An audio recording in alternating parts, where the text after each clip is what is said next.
अब आपके कोई अगर क्वेश्चन है तो यू कैन आस्क। वैसे तो आज का सेशन काफ़ी इजी था, उसमें ज़्यादा चीज़ें मुश्किल नहीं थी, लेकिन स्टिल अगर कोई क्वेश्चन हो तो यू कैन आस्क।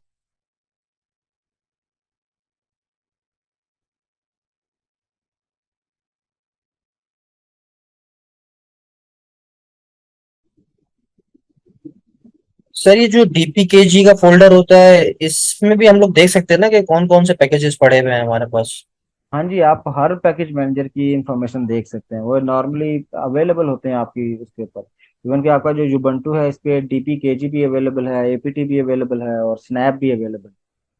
तो ये सारी चीज़ें आप देख सकते हैं। क्योंकि बाज दफा हम जब कोई पैकेज जैसे इंस्टॉल करते हैं, कोई रेपोजिटरी इंस्टॉल करते हैं तो वो डीपीकेजी से करवाते हैं। तो हम्म। उस वक्त ऐसा लगता था कि डीपीकेजी कोई एक अलग से कोई कमांड है, लेकिन आज ये थोड़ा सा क्लियर हो गया अच्छे तरीके से कि ये लो लेवल एक यूटिलिटी है और इसके ऊपर एपीटी जो है वो एक समझें कि मॉडिफाइड और मोस्ट एनहांस्ड वर्जन के तौर पे जो है वो काम कर रही होती है। जी तो अगर बिल्कुल, अगर जैसे आप एपीटी से करो या डीपीकेजी से करो, बात तो बराबर ही है। अब बात तकरीबन एक जैसी है, बस फर्क कितना ही है कि अगर एपीटी से करेंगे तो डिपेंडेंसीज भी खुद ही इंस्टॉल हो जाएंगी। हो जाएंगी। लेकिन अगर आप डीपीकेजी से करेंगे तो उसकी जो डिपेंडेंसीज हैं, अगर वो एग्जिस्ट हैं, मतलब वो भी चाहिए आपको। जाहिर है, अगर कोई पैकेज इंस्टॉल करना है तो उसके लिए डिपेंडेंसी तो चाहिए होगी, तो वो भी आपको फिर मैनुअली खुद से इंस्टॉल करनी पड़ेंगी। बस ये छोटा सा डिफरेंस। तो सर ये ऐसा कोई मतलब रियल वर्ल्ड सिनेरियो ऐसा होता है कि किसी का डीपीकेजी अवेलेबल है और एपीटी अवेलेबल ना हो? अभी तक मैंने जितने भी देखे हैं ना, जो हम्म। ऑपरेटिंग सिस्टम मैंने यूज किए हैं उन पे सब पे अवेलेबल है। मसलन अब हम जो सर्वर यूज करते हैं यूबंटू के, उन पे एपीटी अवेलेबल होता है। जो हमने डेस्कटॉप वाला यूज किया है इसमें तो हमेशा इंस्टॉल ही होता है। तो जितने भी हम्म। आजकल लेटेस्ट वर्जन आ रहे हैं उन सब पे इंस्टॉल होता है बाय डिफॉल्ट। इवन कि अगर आप फेडोरा वगैरह यूज करें तो यम भी उन पे ऑलरेडी इंस्टॉल होता है। तो असल में यूं समझें कि आप जो बेसिक यूटिलिटी बन गई है। तो जो आपके ऑपरेटिंग सिस्टम की कंपनीज हैं वो आप इनको प्रॉपरली पहले से इंस्टॉल करके रिलीज करती हैं।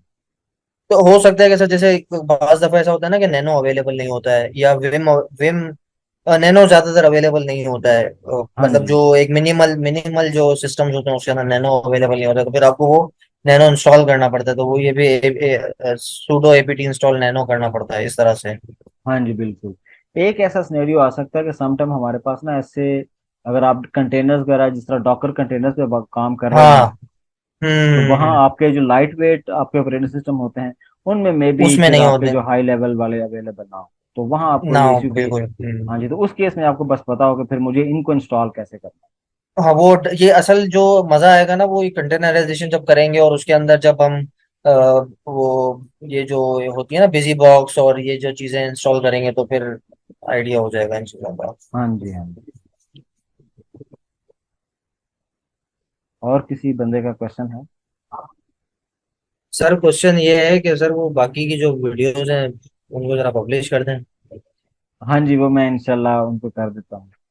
तो मैंने आज भी प्लान किया था लेकिन अभी तक नहीं हो सका। तो मैं एटलीस्ट एक आध रिलीज कर देता एक आध रिलीज कर दे। हूँ। हाँ सर इसको वो इसको जो है वो दे रहे हैं वो इस तरीके से।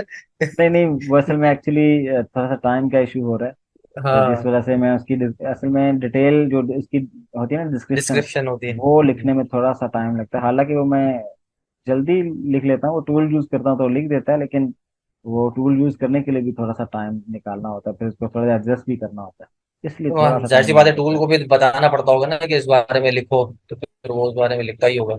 हाँ जी।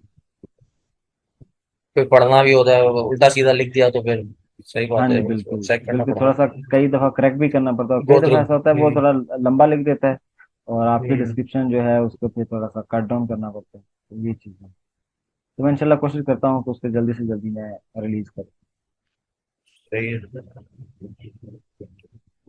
ठीक है सर, फिर कल जो है हम लोग एफ एस करेंगे। एफ डी एफ डिस्क नहीं एफ डिस्क। नहीं, कल उसकी तो नहीं होगी। एक और चीज़ है मेरे ख्याल में, एक दो और छोटे छोटे टॉपिक्स हैं।